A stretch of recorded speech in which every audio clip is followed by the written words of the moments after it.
if I walk over there and sit next to Mr. Johnson and carry my phone, does Google know that I was sitting here and then I moved over there?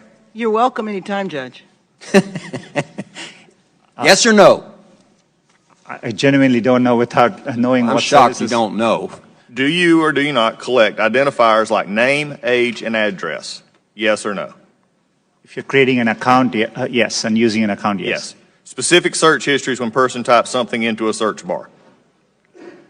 If you have search history turned on, yes. Device identifiers like IP address or IMEI. Depending on the situation, we could be collecting it, yes. GPS signals, Wi-Fi signals, Bluetooth beacons. You know, would depend on the specifics, but there may be situations, yes. The GPS, yes. Yes, if you have location. Voice and conversations when using Google Voice products. We give an option to turn on or off. And But if a person didn't know it, voice and conversations when using Google Voice products. Yes. We only record when they initiated with OK Google and then say the terms after. Contents of emails and Google documents. We store the data, but we don't read or look at your Gmail. But you have access to them. As a company, we have access to them, yes. So you could.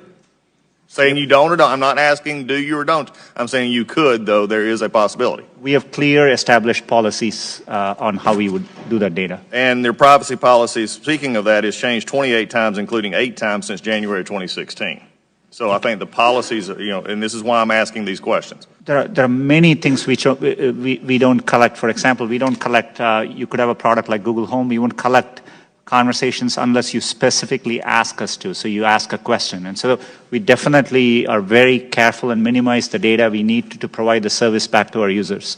Why, number one, does Google need all this information? We can answer that in the fact that 86% of your revenue comes from advertising, so we know you manipulate the data in some ways. However, can you explain what you do to minimize this data, which is generally an accepted standard practice among those who collect data?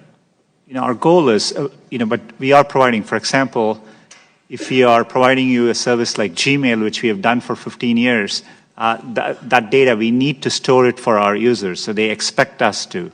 So we are trying hard to match users' expectations. We don't need, our data for advertising, as I said earlier, most of it comes from just the keywords you type. And so, we need minimal data to do advertising. We give you options to turn ads personalization off. We store most of the data we do today to help give users the experience they want, and that's what we're trying to do. Do you believe that Google has been brought out here in some question is biased? Congressman,